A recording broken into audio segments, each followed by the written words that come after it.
And by the way, I watched AOC answering questions in Munich. This was not a good look for the United States. I watched Gavin Newsom answering questions in Munich, and this was a bad look for our country. These two people are incompetent. I never heard her speak very much.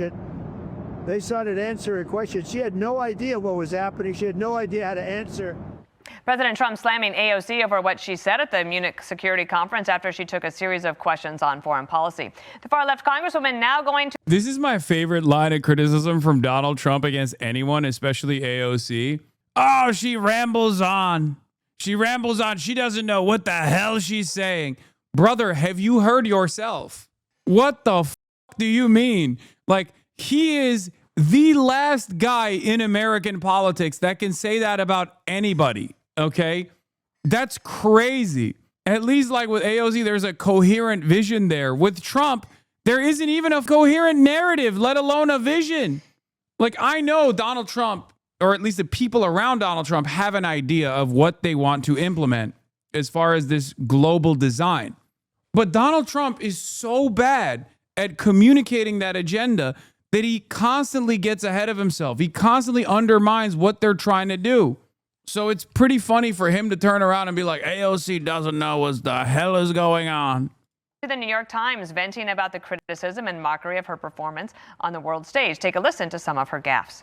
Would and should the U.S. actually commit U.S. troops to defend Taiwan if China were to move? You know, I think that this is such a, you know, I think that this is, of course, a very longstanding policy of the United States. Maduro was, as a leader, he canceled elections. He was an anti-democratic leader. That doesn't mean that we can kidnap a head of state and engage in acts of war just because. Bro, again, I cannot believe my eyes. I cannot believe my ears.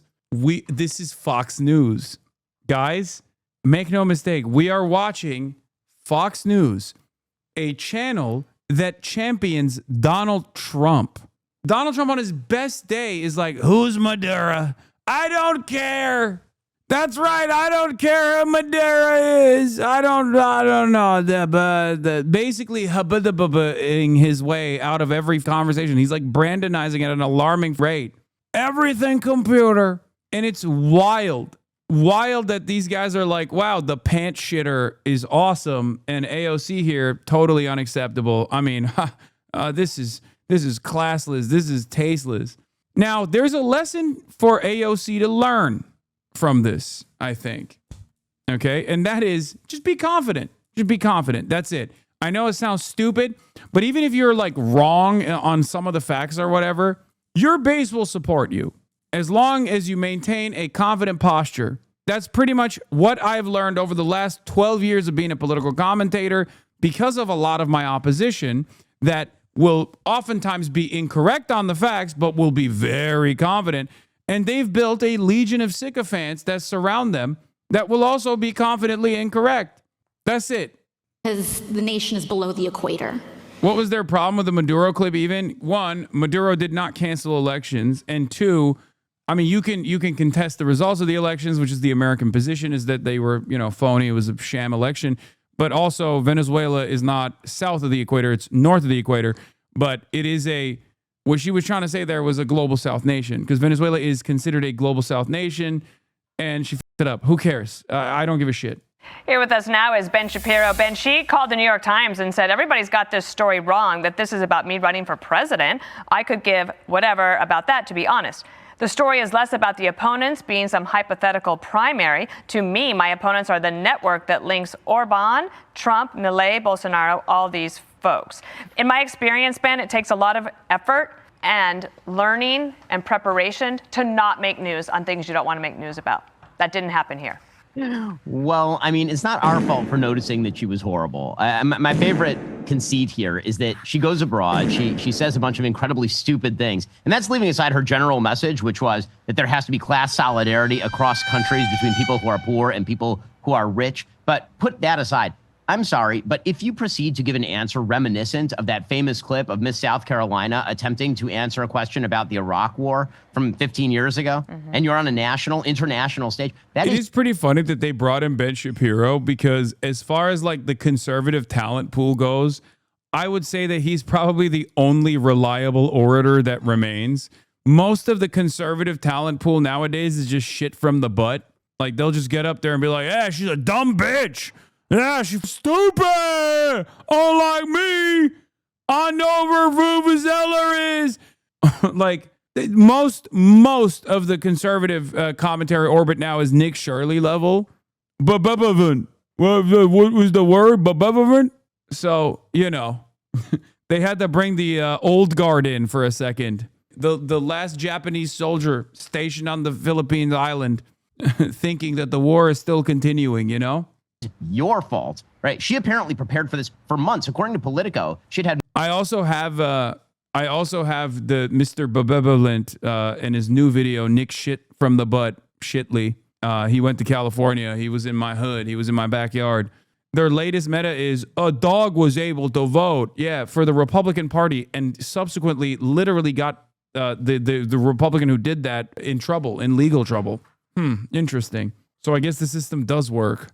Multiple sessions with Matt Duss, who is Bernie Sanders' foreign policy advisor. Leave aside the advisability or inadvisability of going to Bernie Sanders' foreign policy advisor for your actual takes on the world. The fact that AOC spent months preparing for this and then proceeded to fall all over herself on basic questions and to place Venezuela below the equator.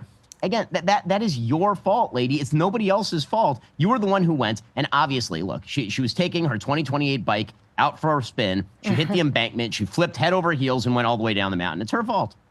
Ben, she might not have been prepped for questions about China, but she was certainly prepped for questions or able to drop in Israel at every opportunity. Oh, yeah. Let's hear what Ben Shapiro has to say about her objectively correct Israel positions. I'm sure that Fox News' audience is going to say she's cringe, she's gross or whatever, but if they actually got to the Israel side, I suspect that they're going to not agree with Ben, really. That is her thing. I mean, she was really only looking for solidarity around anti-Westernism. And part of that, of course, is to claim. Isn't that wonderful, by the way? Like, Ben Shapiro's argument here is identical to, like, my liberal naysayers as well on the internet. All she has to say is anti-America, America bad. Why does AOC not have a better argument than America bad? You got Vance also tackling the AOC problem. Now, what's interesting to me about this is they might see her as a threat. Kind of feels like they see AOC as a threat, don't you think? I mean, it's interesting. Nobody's talking about Gretchen Whitmer also participating on these panels. I wonder why. Ross Barkin, AOC at Munich, we asked about what should we do if China invaded Taiwan. She didn't have much of an answer. It was a rough moment that deserves scrutiny. Either she thinks American troops should show up to fight China or she doesn't.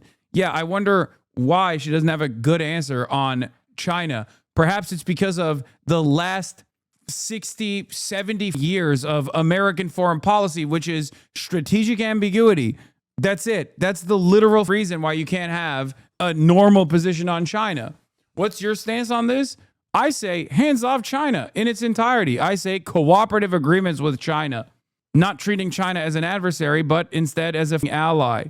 Meanwhile, by the way, AOC's opinion on China is not going to be all that bad because guess what? Donald Trump seemingly is talking to Xi Jinping about sending more weapons to Taiwan. My goat, dude. Oh my God. Let's watch this real quick. President Xi, in your talk with him recently, it warned about sending more weapons to Taiwan. What was your response to him? Are you going to send more weapons to Taiwan? I have a response. I'm talking to him about it. We had a good conversation, and we'll make a determination pretty soon. Tell us about your trip. We have a very good relationship with President Xi. In fact, I'll be going, I guess, in April. I'm sorry. Trump loves power so much. Dude, you don't understand. He loves what the Communist Party of China has been able to implement. Okay? I'm sorry. This man is development maxing. He's China maxing. A lot of people think I'm China maxing. I have yet to meet an American leader China maxing as hard as Donald Trump. When he's destroying the design of global trade, he's doing it for China. when he says he might not arm Taiwan any further, he's doing it for China. I haven't seen a guy, a Republican that loves China this hard since the secret Maoist Richard Nixon. Beijing has sought for decades to condition Washington to consult with it ahead of Taiwan arms sales. Previous administrations have refused, in line with the six assurances. Regardless of what Trump decides, Trump has gifted Xi a win by setting new precedent. It's crazy. Anyway, let's get back to AOC now. That the West has been complicit in what she called a genocide. There is no genocide, obviously. Her foreign policy is the basic idea that the West is always to blame for everything bad happening on Earth. One of her big claims is that the West has engaged in hypocritical foreign policy at the same time that she's sitting there and claiming the United States should have basically allowed Hamas to run roughshod over Israel after October 7th, or that the United States should have done nothing about Nicolas Maduro in Venezuela, who, as she freely admits, is an oppressor of his own people. Again, this is the Noam Chomsky School of Foreign Policy, except spoken by a person with two standard deviations less of IQ than Noam Chomsky.